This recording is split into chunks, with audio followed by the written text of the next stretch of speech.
So along with Spotlight, you have to have Blackout. To me, having one without the other, it just isn't right. These two were introduced together. They are a pair. The comics clearly ship them together. The entire fan base, frankly, ships them together.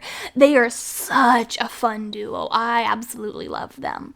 Here early on in the drawing, I definitely messed up his silhouette a little bit. I was starting to riff it rather than actually pay attention to my references really well.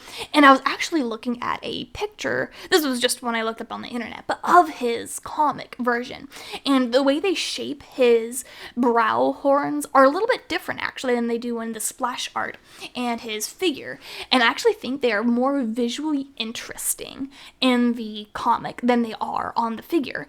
That's neither here nor there though. I definitely drew a bit more reference from the comic with the way I angled and kind of thickened them a little bit. Nothing major. But his face is definitely defined by those major horns. And because I wanted that visual cohesion and duality between him and Spotlight, I knew I wanted him descending, and I'm very happy with how it looked. The one slight downside is that his nose horn is forward, and it looks so cool when you have it profile. That's not a huge deal. It still turned out great, but it probably means that I need to go draw him somewhere else just for the heck of it and get his horn really nice and big and defined, because that is such a cool feature. The way that horn is so exaggerated and so large, and it being a front muzzle horn, I don't know the terminology for that, because it's a horn the rhino and the triceratops has. I need to see if there's actually a scientific name for that horn. But that isn't actually not something you really see very much as being accentuated. I know the rumble horn in How to Train Your Dragon has it a little bit, but then it also still curves back a little bit. It's not as forward as Blackout's horn here.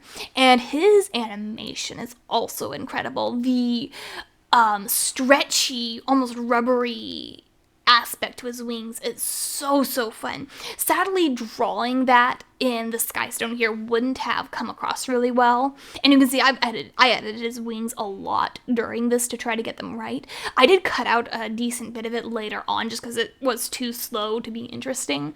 But I definitely slimmed down and got better angles on each finger of his wings to make it look just a little bit better. His paws actually came together really well, all things considered. You could see I just erased very exaggerated claws. That was really just to get a framework for his posing, and it actually ended up being a bit small, so I do size up his talons there a little bit more.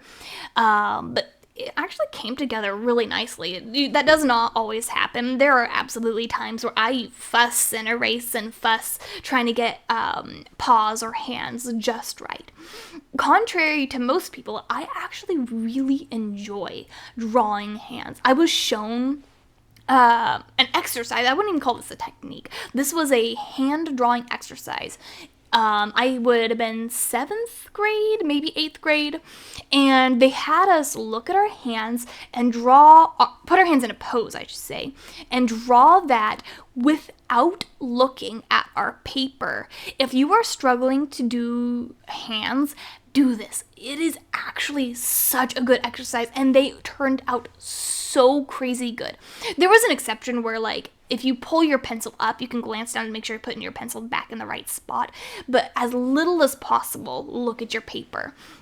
And it helps you just learn the angles of a hand and shaping them right. Cartoons throw a little bit of a wrench into that, but at the same time, you always have your own hands right in front of you to use as reference. And I will pose my hands often. You can go to a mirror, try to get the reflected version of that to look at an angle, and it helps so much. Just look at your own hands, because as much as we struggle with hands, the reason it stands out to us so much as if it is wrong is because we talk with our hands. People are very expressive creatures, and we translate that to our art mediums. Even with non-human creatures like a dragon here, our eyes are going to pay attention to the facial features, the shoulders, and the hands. Those are our biggest expressive means. Now with cartoons and animals being such a common animated things, our brains have also adapted, actually, ear language, because we have cats and dogs in our homes. We have had those for thousands of years, and they've been exaggerated in cartoons, so our entire generation is growing up with this. And by proxy, wing language, actually. If you're drawing something with wings, and you'll see this in my Griffin character, the body pose of those wings is like just an extra exaggerated shoulders, and so those things matter when doing an expression.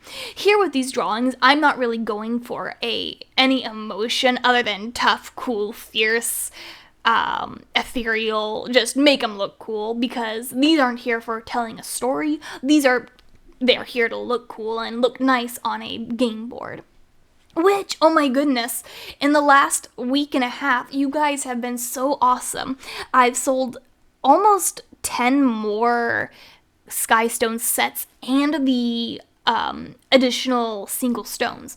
And so I have finally completely broken even on what I spent to make these things. And it gives me the confidence to really go forward with this project. That's why I'm jumping into getting these dragons done and getting them done. I'm even hoping that by the end of either today or tomorrow, as of the time recording this, that I'll have finished the last 2 dragons I need. Bash is next. He was voted. Currently I have another poll going, and I thought High Five was winning, but Cinder, she might finally be getting her edge. So if, I don't know, I might save this video for a few days later, so it might be too late by then. But she's almost there, and that'll give me the 10 characters I need to bring in the next Skystone batch. I won't be able to release the dragons just yet, even though I will have the dragon you're seeing on now. I need to finish the rest of the set, which won't take too terribly long, hopefully. I'll start working on the next set after that, of course. Oh, and here, just the little sparkles on him. Again, he is actually a pretty sparkly dragon. He and Spotlight both. For some reason, this visual effect makes it look so much cooler than it actually is, but truly I just took the green that I was already using, went way up in the more bright and saturated area of the color grid. Not grid, it was a square, not a wheel, but a square. Anyway, I just went up to the top left corner, not quite white, and then I just dotted fairly randomly. I did heavier and highlighted parts. I did pay attention to that. And for whatever reason, this suddenly elevates the drawing. So if you want to make your drawing look extra cool, add sparkles. It's pretty easy and it's pretty effective.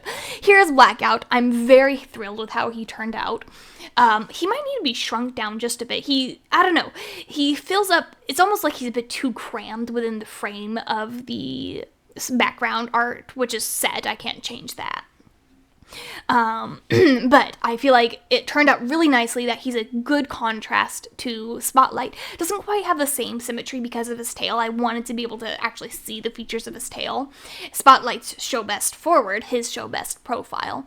Otherwise, I'm really happy. I hope you guys are happy with him. I've gotten pretty good reception on social media platforms so far. If you want to see these art pieces sooner, if you want to vote on the dragons, the places to go are X and Reddit. Reddit doesn't have the voting. For whatever reason, polls are banned on Reddit. Otherwise, I would have done that. But yeah, I will see you guys next time.